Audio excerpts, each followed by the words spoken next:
You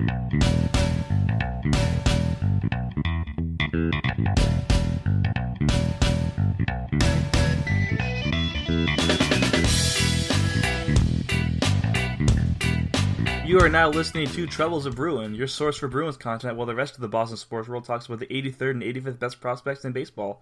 I'm Brandon Shercohen, and I'm joined, as always, by my co-host, Mr. Joseph Oakes. Hello! Joe, how's it going?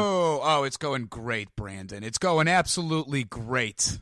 Is it going great, Joe? No, it's actually not going great at all. I'm really digging deep into the reserves today to try to muster up the energy to record. But, you know, like Patrice Bergeron in Game 6 of the Stanley Cup Finals, I'm soldiering on. Yeah, man, what a warrior. Let's just start off by talking about Patrice Bergeron, because that guy, just that game itself, like, you're playing through punctured lung, bruised ribs, separated shoulder. Separated shoulder, yeah. Separated shoulder. Was it bruised ribs or broken ribs? It was a cracked rib, bruised lung. Bruised sternum, I think, bruised maybe? Sternum, separated shoulder. Meanwhile, he was still the best player on the ice for the most part, right? The guy just was. You were gonna have to put a bullet between his eyes to keep him off the ice that game. Yeah, and that goes for a lot of players in that playoffs. I mean, you have obviously the broken leg 42-second shift by Campbell. Yeah, Soupy. That's nuts. Like, I know people like to talk about, you know, hockey being the toughest sport. Other sports have some tough players. I don't think you can really put into words how tough those two examples were, though, of Bergeron and Campbell. Yeah, it's a level of mental toughness, you know, and I don't think that's a standard that necessarily, like, everybody should be held to. You know what I mean? Like, if a guy's hurt and he doesn't want to, if you've got like a 24-year-old basketball player whose knee is hurt and he doesn't feel like jeopardizing his career to go out and play, like, you kind of have to be a jerk to get on that guy's case for not wanting to play. But at the same time, the guys who do throw caution to the wind and go out and play because they just can't bear to watch the game instead of playing it, that's pretty remarkable. Those guys are so tough.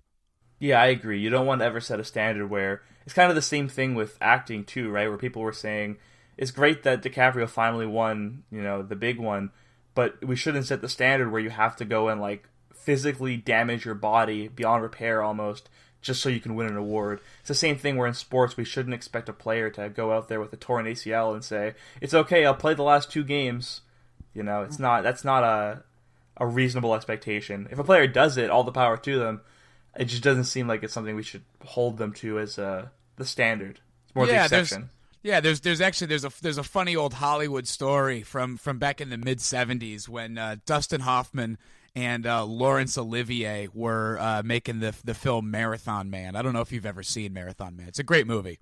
Okay. But it's about this normal guy, this, like, college student who's caught in the middle of this giant, you know, multi-government international conspiracy, and people are trying to kill him. And you're talking about the New England Patriots. Yeah, exactly. Dustin Hoffman being the student, and Dustin Hoffman being of that kind of new school of acting of the day, that quote unquote method acting, where he would basically live as close to the reality of the role that he was playing as possible. Mm-hmm. You know, just to emotionally and physically and psychologically get himself as close to the character as he could. Yeah, get yourself in that mindset. Yeah, so he's like not sleeping throughout this whole time. He's like setting an alarm every 45 minutes to make sure that he doesn't get, like, a restful sleep. And in between scenes, he's, like, doing push-ups and jumping jacks and, you know, just making himself look and feel as terrible as possible for this movie. And Laurence Olivier, his co-star, who is from the old style of acting, which is you drink a bottle of gin the night before, and then you show up the following day and you pretend as best as you can. Okay, fake it till you make it. Yeah, exactly. And, you know, it was, you know, very classically trained, and, you know, Laurence Olivier was a marvelous actor, but just from a different school than Dustin Hoffman. And so to bring this story full circle, at one point, Dustin Hoffman, in between takes, is doing sit-ups and push-ups and jumping jacks, and Laurence Olivier walks over to him while he's doing this with a cup of tea, and is just sipping on his tea, watching Dustin Hoffman do all this stuff. until Hoffman eventually stops doing it and looks up at Laurence Olivier, and Laurence Olivier says to him, "You should try acting. It's far easier." That's actually really great. So, yeah. I also like how we started the show by saying we're going to talk about the Bruins, then immediately segue over. And immediately, it's like, you know what? Let's talk about Laurence Olivier instead. Actually, I guarantee that like 3/4 of the people listening to this podcast have no idea who Laurence Olivier is. Yeah, I mean, to be fair, it was a good story regardless, right? It was a good story, and you goddamn Philistines! How do you not know who Laurence Olivier is? He was Hamlet. He was Spartacus. All right, so he was in Spartacus. He wasn't Spartacus himself. Okay, he was in Spartacus. That's a good distinction. Yeah. So anyway, there's a lot to talk about with Boston hockey. A lot to talk about. You know, right now the team is sitting in 4th place in the NHL, and they have games in hand on the 3 teams ahead of them. Yeah, 3rd place if you adjust for point percentage. Right, and 3rd place very narrowly behind both Vegas and Tampa Bay. So that's great. That's unexpected. I don't think we could have seen that coming. You and I were both pretty high on the Bruins coming out of the offseason, but not to the point where we saw them even being 2nd place in the division, let alone 1st place in the league. No, that's a very realistic expectation at this point. And you know what? There's still a whole lot of hockey left. I mean, like, it's very possible that the Bruins, you know, that the wheels kind of fall off a little bit at some point, and the Bruins wind up 3rd place in the Atlantic like we predicted. But you know, there's that part of me. There's that old like pre-2004 Red Sox fan that still lives inside me, that just watches Boston sports teams, other than the Patriots, of course.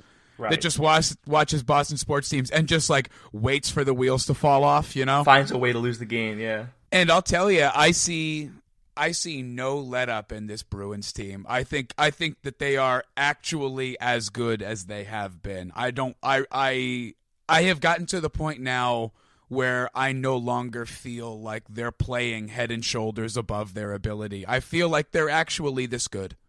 Well, that's what's impressive to me, too, because they don't look like they're a super dominant force on the ice every single shift, either. Like, it's not like they're playing way above their heads, like you said. When you saw the first 2 Montreal games, it was a really slow start. Like, a really slow start for the team. Yeah. And then it was, like, about the 15-minute mark. 15-minute mark of the second game, I think, when they actually start to show up a bit. And then from there, they kind of, like, once they pick up steam, they pick up steam. I think it was the same thing against the Islanders as well. Yeah. But it wasn't until the 3rd game against Montreal where I saw the team actually start off really strong. But go ahead. I was going to say, even in the 3rd game against Montreal, for the 4th, I can't remember if it's the 4th, 5th, or 6th game in a row, the Bruins gave up the first goal. Yeah, exactly. So even though the Bruins were playing really well, they've still been giving up the first goal pretty much every game since their bye week started, and they tie the game, and then once they get on the board, they're just it's just wave after wave. You can't slow them down. Exactly. Once they pick up steam, it's kind of like a snowball, like an avalanche effect. But it's also not to the point where you think, wow, this team's never going to lose another game ever. Apparently, they're never going to lose another game ever, but that's not the point. You don't look at this team and think, wow, this team is going to go, you know, they're going to win every single game the rest of the way. You realize there's going to be good games and bad games, but it's just the consistency from game to game where they find ways to win. It's the opposite of where they dominate and they find a way to lose. They can not dominate and find a way to win, and I think that's the most impressive part. Whether Rask is playing way above what he should be playing, or whether Rask is playing a poor game, the Bruins are finding ways to win. It boils for me, just looking at it, it boils down to, above all else, it boils down to 2 things, because their depth over the really basically since the bye week, their depth has cooled off a lot. The 3rd line has cooled off a lot. They're still playing well, and they're still outscoring their opposition. But the way they were playing before the bye week, they were putting up 1 or 2 goals a night, and they've quieted down.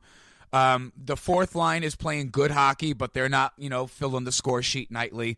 The 2nd line has done a really nice job of contributing offense. Krejci and Spooner both seem to be cracking the score sheet every single night now, and even DeBrusk. DeBrusk is getting some points as too. well. But the overall team defense and the top line of the Bruins have just been so unbelievable over the course of the last however many games. I mean, you can probably go back the last third of a season, the last 27 games, and talk about how great they've been playing.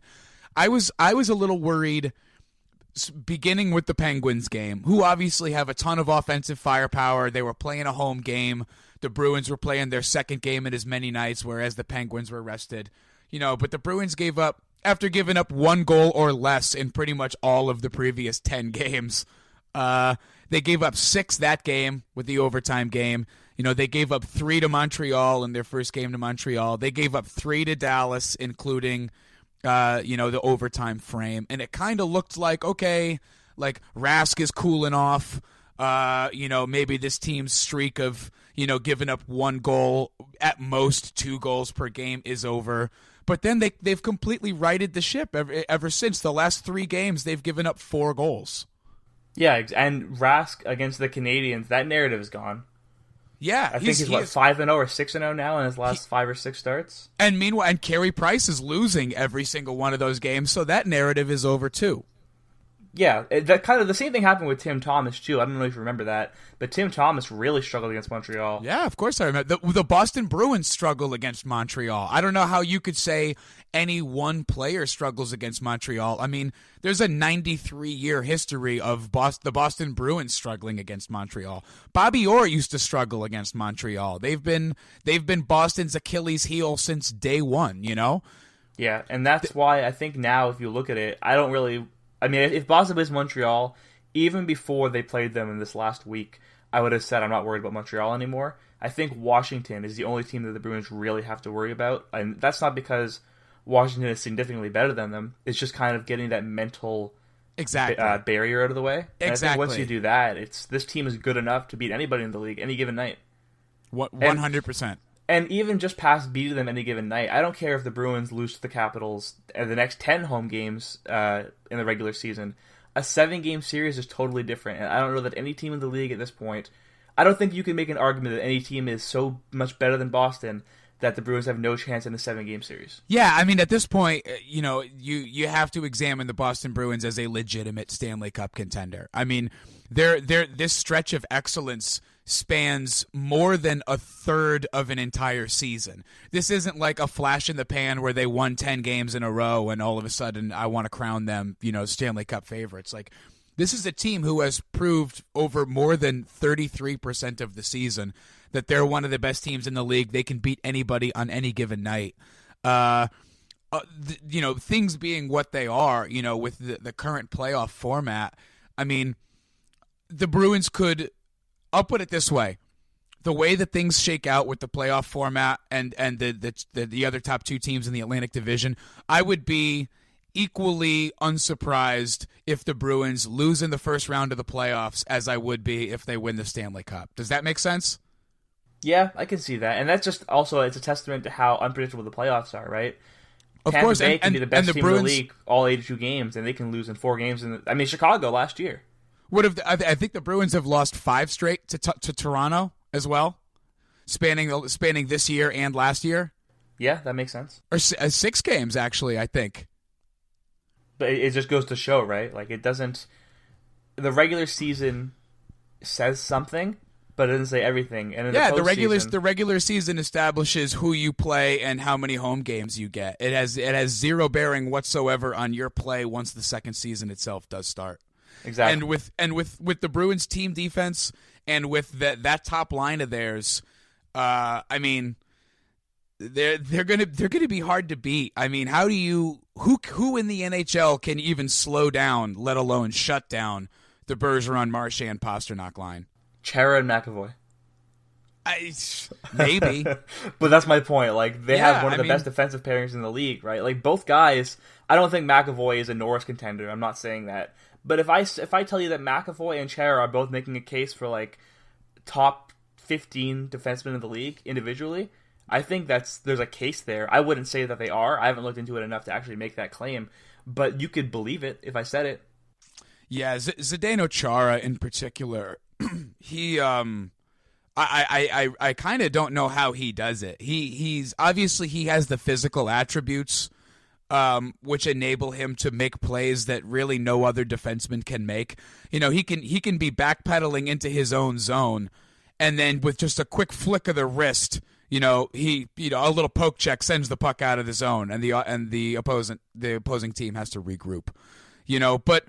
but his ability to use angles and to use his smarts and to use the physical attributes that he does have to balance out the things going against him, like his age and the lack of foot speed, which he has always had. It's really, I don't know if he's getting nearly as much credit, even within Boston, as he deserves. I wouldn't blame the rest of the NHL for kind of overlooking the Chara narrative, given how well the top line is playing and the rookies and all of that. But I think even within Boston, I think he's underappreciated at this point. I think people have a tendency to think of him as like this old guy who's kind of hanging on and not doing a bad job. And it's like, no, he is a legitimate top pairing shutdown defenseman still. And if he were to go down for an extended period of time because of an injury, this Bruins team would be significantly worse. Yeah, no, I agree with that. I mean, you can plug players in, but it's hard to plug in a player like Chara. And I think the same thing can be said about McAvoy. If those two go down, I think that's the biggest... Those two are the biggest issues for the Bruins. If one of them goes down, or both of them go down, that could be a very big issue for the team. Even with Adam McQuaid and Kevin Miller both ready to slot in, you're not replacing those two no matter who you have in the lineup. Yeah, I mean, you could say that for a lot of guys on the Bruins, and I'll give that to anybody who disagrees with my assessment. Obviously, if Bergeron or Marchand were to go down, it would be the same thing.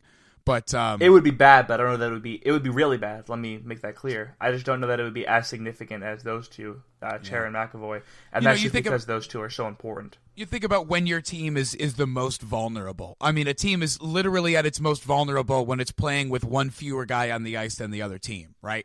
Right. And Chara's playing about 1 minute and 45 seconds out of every 2-minute penalty. Yeah. No kidding. I mean, that's that there is so much to be said for that. When your team is at its most vulnerable, you lean on this guy more than anybody else on the team, including Patrice Bergeron, including the best defensive forward of all time. The Bruins are leaning on Chara even more heavily, and the Bruins have one of the best PKs in the league every single year because of it. And this year is no different, despite the fact that he's going to be 41 at season's end. Right. And let me give you some numbers here during the streak. This is from the Bruins stats account on Twitter. Yeah, please. So, the Bergeron, Marchand, Pastrnak line, I'm going to give you a rundown of all four forward lines. So, actually, I'm going to start from the bottom. I'm going to go bottom up because the top one is just insane. So, Corrali, Schaller, Achari, they're scoring 1.3 goals per 60 minutes, and they're allowing 0.9 goals per 60. So that's about half a goal advantage per game. Right, and that's what all you can ask for a fourth line. Per 60, yeah, per 60. Third line, Heinen, Nash, Backus, 3 goals, 4 per 60, 1.5 against. 1.5 goals difference. Yep, they've doubled it up. Krejci, DeBrusk, Spooner, 4.6 goals per 60, 1.7 goals against per 60. Wow. That's tremendous. That's a first line caliber production from a second line. Yep. And then you've got 5.1 goals per 60 and 1.0 goals against per 60 for the top line. Which is absolutely unheard of. It's unheard of. There's no way it should be sustainable, but with the way that line is played, I believe it could totally be sustainable. Both Marchand and Pastrnak both have 20 goals, and Bergeron has 19 goals already. And how many games did Bergeron miss? Bergeron's missed 5. So that means that Bergeron has played 40 games. Yep. He's got what? 19 goals, 39 points. He's got 19. So he's basically on pace for he's basically on pace for a 40-40 season. 36 goals, 75 points. Yeah, but that 36 goals that's adjusting for the games missed. I'm talking like a per 82 game rate. Per 82 is 30. Yeah, it's 39 and 41. You're right. That's unbelievable. While being the best defensive forward in the NHL. That's the impressive part. The guy is winning. Those are Hart Trophy numbers. Too. Yeah, those are Hart Trophy numbers. Right, but no, I mean that's at the very least All-Star numbers. Yeah, well, the All-Star. I mean, don't get me started on the All-Star game. Let alone its format. That's where I understand that you for for PR purposes and so everybody gets a trophy. I understand that, it's important to make sure that every team is represented at the All-Star game. But, like, you wind up with some scrub from some team, from some garbage team going to the All-Star game while Patrice Bergeron doesn't. But you know what? I'd prefer that because the last thing I want is any of those guys skating in a game that doesn't count. Oh, I even mentioned it in an article this morning. I mentioned that I don't want Bergeron at the All-Star game, but I think everybody just wants him to get the recognition he deserves. It's like Tom Brady getting selected to like 25 Pro Bowls but playing in one or whatever. Yeah, because because he has to get ready for the Super Bowl the following week.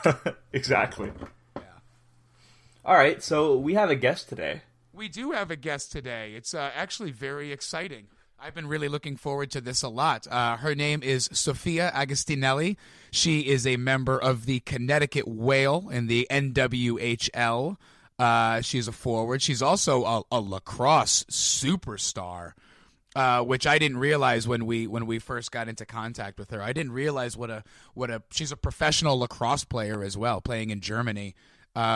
So this is really exciting. I'm really looking forward to talking to her about the NWHL, about women's hockey in general, about women's sports in general. I feel like this could be a really illuminating conversation for both you and I and you, the listener. So I'm looking forward to that. 2, 1. All right, so without further ado, let's get Sophia on the line. Sophia, welcome to Troubles a Bruin. We're happy to have you. Hi, thanks for having me on. It's good. Thank you for coming with us. It's good to get a professional athlete, finally someone that's played the game, and it's not just us talking about the game. The first professional athlete, might I add. You will always have that distinction. We've got Charlie McAvoy lined up next week. We've got Ray Bork the week after that. But can I hop in on those? No, absolutely. Okay, no.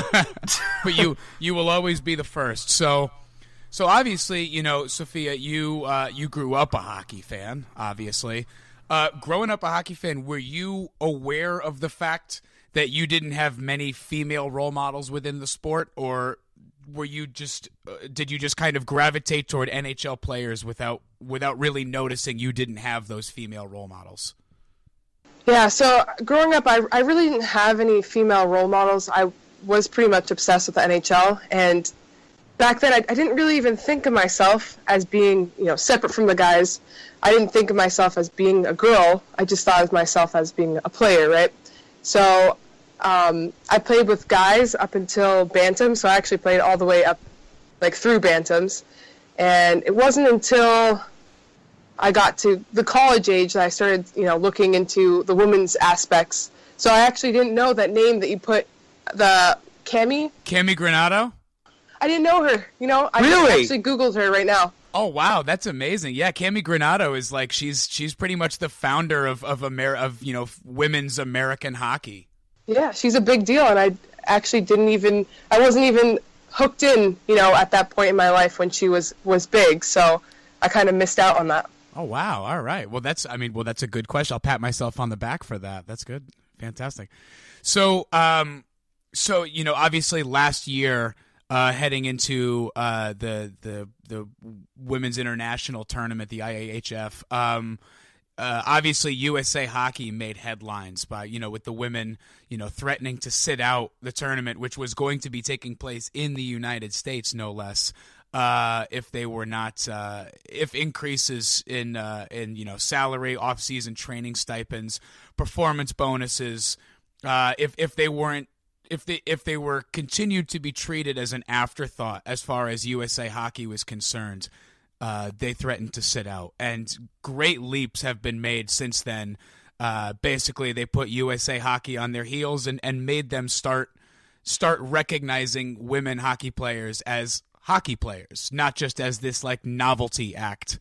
When all of that was going on, what was going through your head? What were you thinking about it? Well, when I saw that, I definitely commended them. For women, you get what you're expecting is that you're not going to get paid. You're not going to get a lot of money. But I think what's happening, it's like the era of the women, right? I think that there's this revolution where you have to question what you're getting. You shouldn't you shouldn't be okay with the bare minimum. And, athletics are a good thing for America, and it's empowering for everyone to be athletic. And I think that 50% of America is women, so you can't just neglect half of America like that. So yeah, absolutely. I mean, I think it's easy for a lot of people to say like, oh, wearing the red, white, and blue and getting to represent your country is enough. And without going into any of the details, that might seem like a coherent thought. But when you take into account the amount of time that all of these women spend training and competing year round, and their inability to work other jobs because they are a member of the U.S. women's hockey team, it's such a year-round commitment for them that ceases to be the case. It's not just an honor to put on the red, white, and blue. If this is a full-time job, then they need to be compensated like it's a full-time job. I think that's also... Sorry, Sophia. I think that's also why Title IX is so important, too. When you're talking about at the collegiate level, it shouldn't just be, well, you're a male and you're playing football, so you should get more money into your program or into the facilities you get. You should have equal opportunity as a male, as a female, as whatever you want to identify as. If you're playing a big sport or a small sport, it shouldn't depend on what your gender is, what your sex is. So I think that's why. And even then, with Title IX, it's taken a long time for it to finally sort of kick off and get close to equal. And I don't even think it is equal yet. If you look at even just like the collegiate hockey programs, you see so many great players in the NWHL coming from that. Wisconsin, Boston University, Boston College. They're giving up so many superb talents from the NWHL, but I don't think that they have the same kind of quality as the men's program do even, and it's the 2018, right? Yeah. I just want to add on to that because Title IX is huge in my life. I don't think so. At Holy Cross, that's where I went for my undergrad. Okay. Crusaders. Yes, Crusaders, And I actually got one of the largest scholarships for the lacrosse program there, and I think that without Title IX, that scholarship would have went to a football player. Right. And I think that it's super important. I actually really want to go to Holy Cross for the academic side of it, and the scholarship is what fueled me to be able to afford going there. So beyond just the athletic perspective, it gives more opportunities academically too. Yeah, I just wrote another thought. I wrote an essay about that in my final semester of university, and it was very thought-provoking because it's just, you don't really look into women's rights at the collegiate level so much when it comes to sports. But like you said, it even goes beyond sports. It goes just to an entire generation of people that might not have the opportunity in school, but because they're good at sports, if a guy is good at sports, he can get into a school because of that. But now we're seeing women be able to as well. And Title IX does have its limitations too, because it doesn't mandate that equal amounts of money are filtered into women's sports. It just mandates that the equal amounts of opportunities of teams are provided, which it kind of becomes this self-fulfilling prophecy. It's what we see in women's sports, where the powers that be that say, well, we'd put more money into this, but they're not money-making endeavors. We can't invest money if we're not going to make money. But then on the other side of the token, the sports are never going to grow if no investments are made in them without the promise of a return on that investment, Well, that kind of goes into your question about the sponsorship, It does, right? yes. So as of right now, the NWHL, you are in the second season, correct, of the NWHL? Yes. We're third season. season. Sophia, come on, I shouldn't be the one to know this. Yeah. Third season of the NWHL. That's okay. And you have one corporate sponsor. You have Dunkin' Donuts is the exclusive corporate sponsor of the NWHL. So I'm really curious to hear your thoughts on companies like Nike and Gatorade. They have these commercials where they show this, this ripped woman just in the gym, just like with fire in her eyes, and she's just working her ass off, just, getting ready for the next game. And then, bam, there's the Nike symbol, or bam, there's the Gatorade symbol. And it's like, Gatorade supports women's sports. Nike supports women's sports. And then they have an opportunity to actually financially support women's sports, and they don't do that. So what are your thoughts on that? Well, my thoughts on that are that they're trying to make a profit, right? So they're a business, and that if that's what's selling, then I understand that, but I think that they And I actually like the fact that they have these buff girls. They're strong. That's a good image to send for, the next generation. Of course. But I think that, it'd be great if they could go one step further and, put some of that, effort into funding women's sports. But it's something that, who is going to invest in us to make us move forward? It's just like there's so many people that could do it, but we don't know how to reach out to them. Yeah, and it's always struck me as being so disingenuous. It's like, we support women's sports, so go buy a Nike sports bra, but we don't care if you're. Yeah, of course they are. They're $100 a bra, and and then at the down the line, it's like, but if you've got to ride buses everywhere and you're sleeping 4 to a room.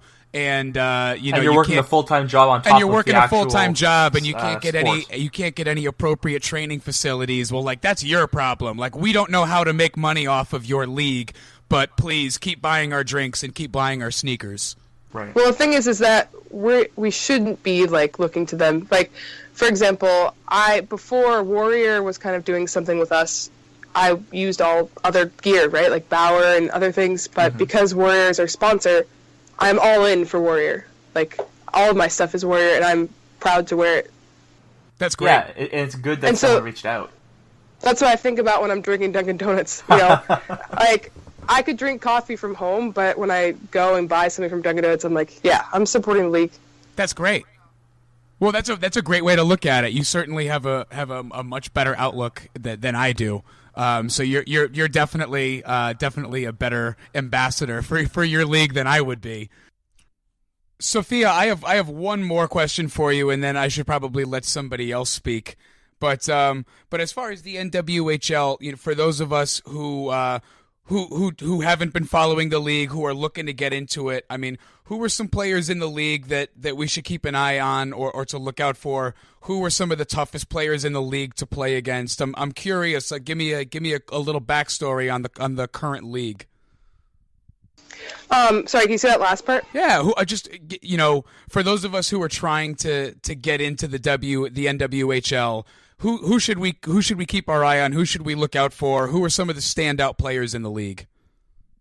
So, I would say, if you're new to the NWHL right now, the Riveters are the powerhouse, and they've won all of their games. They're 10-0 for the season right now. So pretty much anyone on their team you could be looking out for. They have a lot of offensive power, and they also have a stalwart of a goalie. And I could speak for the Whale, just to look out for some players there. Yeah, by all means. The best. So players like number 8, Kelly Babstock, she's definitely somebody I would watch out for. I wouldn't go into the boards with my back to her. Smash you into the boards, because she's physical like that. And we have some really good stick handlers. I think Amanda Boulier, I probably butchered her last name. We call her Boo. But she was actually started out as a defender, but her stick handling and scoring abilities we put her on forward recently, so I'm looking to see some goals from her in the future. We've done a lot of changing up this season because we have a lot of players from different backgrounds, people that played club in college, or there's people like me who actually didn't even play hockey in college. So that's we're trying crazy. to find our roles on the team, and even though we're 10 games in, we're still trying to find those roles to define them and stuff. Trying to find the right combinations. Who complements who? Yeah, I would assume that's a process. You grabbing all of these people from all different backgrounds and trying to throw them all together and see what gels. Yeah. So the fun fact is that it's the third season of the NWHL, but there's not many people that stay on a team for a long time. Like, it's not like the NHL. Like, every season you're getting a new mix of girls, like almost completely new. Right. I think 4 girls that have been on the team since day one, like from season 1. Mm-hmm. Yeah, and I mean the whole Boston Pride roster was gutted, right? So completely. The team the team to beat for the first 2 seasons, pretty much, before Buffalo obviously came out in the final. The Pride this year, not the same team at all. New Jersey. I wrote about the jerseys being great, but it hasn't really translated on the ice. So I have a fun fact about the Pride, right? So they have quite a few Whale players. So some Whales have migrated over there. Okay. And that's why we have a bit of a rivalry with them right now. Mm-hmm. So, old teammates, kind of bad blood because they left us. Right. So it always a super physical game when we play Pride. Yeah, get a little, as Brandon and any of the podcast listeners can attest, I'm a little bit old school with my preference for hockey. I like it nasty. I like bad blood. I think that just makes for good hockey. Yes, it does. Yeah, Joe's an old man. He's been watching hockey since the 30s. So. I am. I'm at 32 years old. I guess I'm a senior citizen. I'm officially. No, you're not. You're not because there's some players in the NWHL that are older. So. There we go. All right, I'm not that old. I know I'm on the quote unquote wrong side of 30, but I still feel like I have some lessons I could teach the whippersnappers here. I'm on the right side of 25, so. Yeah, Brandon. Yeah, I thought about that, Brandon, when you were like, "Yeah, I took that in my. I wrote about that in my last semester in college." It was like, Brandon, that was last week. I didn't want to be super specific about it. Anyone that listens knows that's the case. Yes, in my last semester in college as a collegian, once upon a time. For you, that was obviously 15 years ago. For me, that was about a month ago. Yeah, exactly. Brandon, what do you have for Sophia? I feel like I'm just doing way too much talking, so I'm going to take a back seat and I'm going to listen and I'm going to learn something instead of just doing what I always do, which is just talk. This is true. This isn't just because you're here, Sophia. This is just Joe. So, what's your favorite part about playing in the league, the NWHL? I'm just super happy to continue playing. So after college, I went over to Germany to play, and that was really fun for a little bit. It's hard to stay away from home, but so I came back, and then for about a half a year, I did beer league, and that you have to pay for that, and you meet only once a week, and it's not competitive. So the fact that I get paid to be here, and all these girls are super athletes, it really challenges me, and I live for the challenge. So that's why I'm really happy to be able to play. Well, one part, you're saying how the Pride and the Whale have a rivalry going on. And I assume there's got to be rivalries between certain players and certain teams because it's a professional, it's a competitive league, professional sports.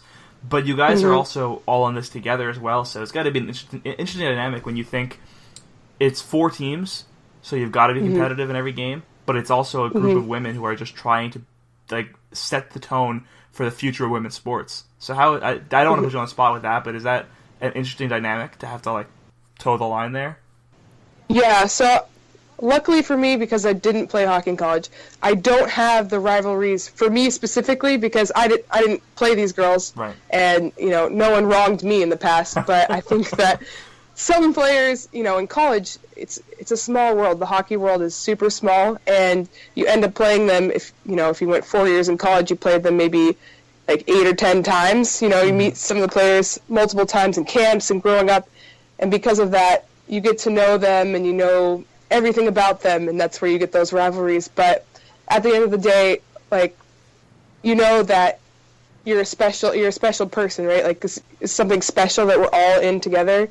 And when we do things that are outside of being on the ice, like trying to build the youth programs, for example, when we were playing the Buttes in Pittsburgh, before the game, some of our players and some Buttes players, well, actually, a former Buttes player, went on the ice and helped a youth program before the game.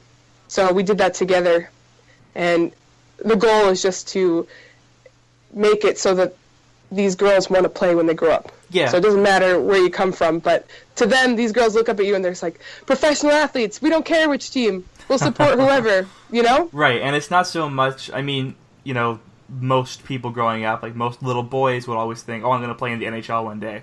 But now you're kind of giving it so that, young girls can think, hey, I can be a professional hockey player. There's not an avenue where I can there is an avenue where I can say, hey, I'm going to play in a professional league and I'm going to get paid and I'm going to make a living by playing a sport that I love. That wasn't there 3 years ago. And as you mentioned, Sophia, you didn't even realize that you didn't have female hockey role models growing up. So it's not as though it's not as though girls can't look up to men, but being on the other side of it now, being a professional hockey player, I would assume that it must just mean the world to you when you see these young girls who look at you the same way that you were looking at at whoever was playing when you were growing up, Joe Thornton or whomever. That must be just such a wonderful feeling. It is, and they are super excited, and when you get in drills with them, they score on you. You let them score.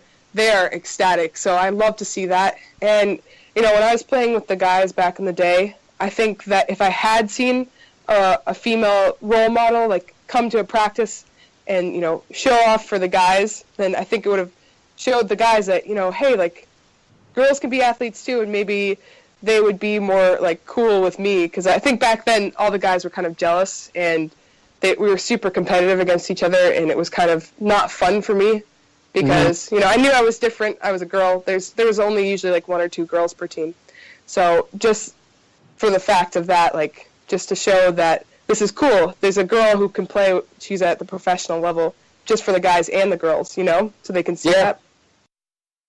And you were talking about how you in the Buttes, you were in Pittsburgh, so obviously the All-Star game was there last year. So yeah. Do you have any, I know the league plans on expanding at some point, do you have any cities that you think would be good for that, or that you would like to be involved in the league? Yeah, so I think Pittsburgh would definitely be an awesome acquisition, because they have been really inviting to us, and there's definitely, so when we played that game in Pittsburgh, there was a lot of fans, and some fans even came out all the way from Utah. There was a girl that came from Utah to this game. So, I mean, maybe Pittsburgh is the closest place for them, but, it's the closest place, and they'll go. So I think we definitely need to expand out a little bit more west. So also, Minnesota would be a nice acquisition, too, because they are a super hockey place, Yeah.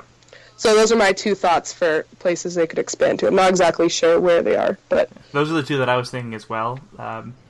Minnesota makes a lot of sense, obviously, because it's just the state of hockey. And Pittsburgh, like you said, it's already shown its support. And, I mean, if you're going to expand anywhere, you want to go somewhere where people are going to want to see it. And they've already shown they want to. So I think that's awesome.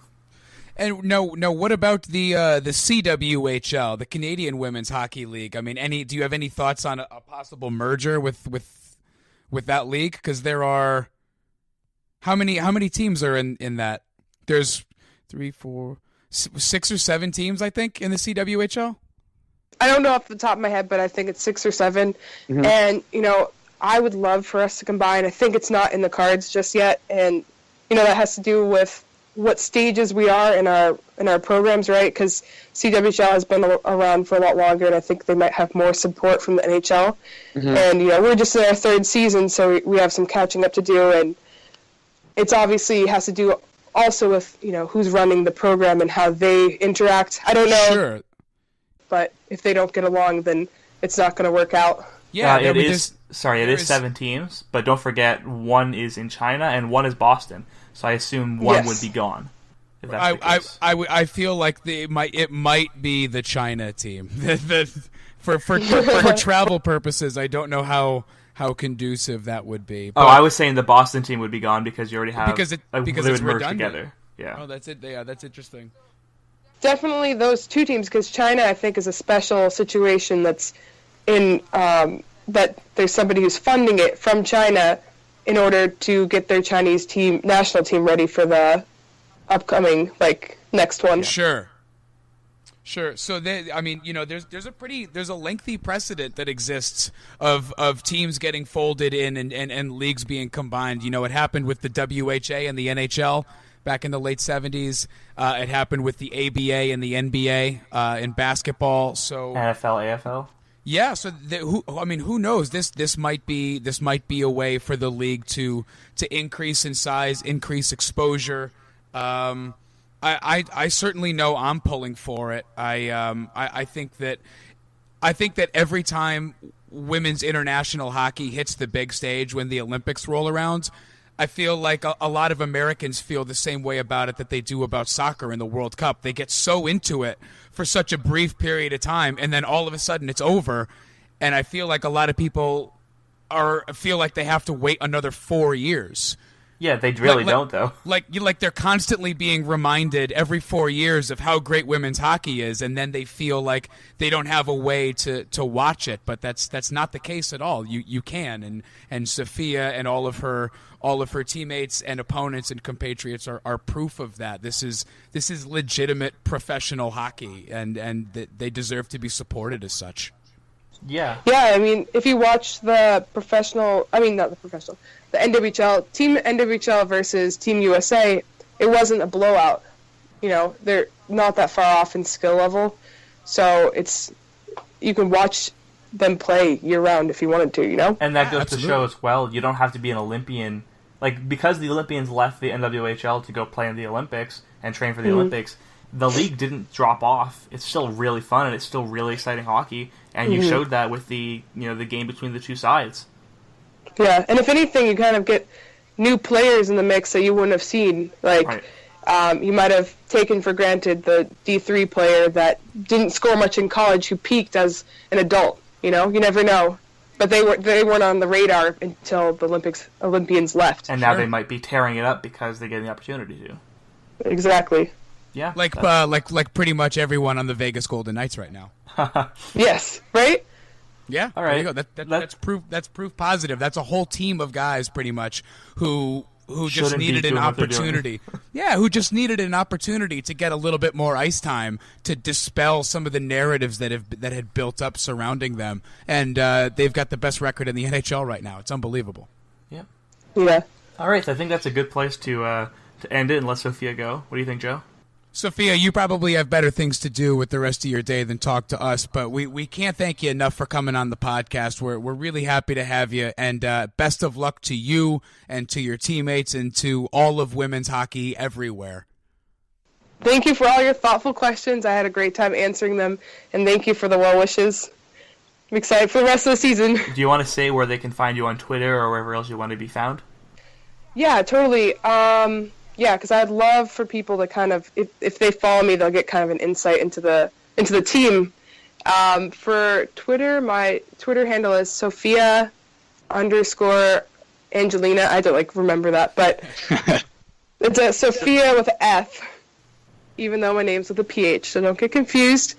And then for Instagram, and if you want to follow me on Snapchat, I post some pregame stuff that could be funny. It's Soph Angelina, so it's SOPHANGELINA. All right, thank you.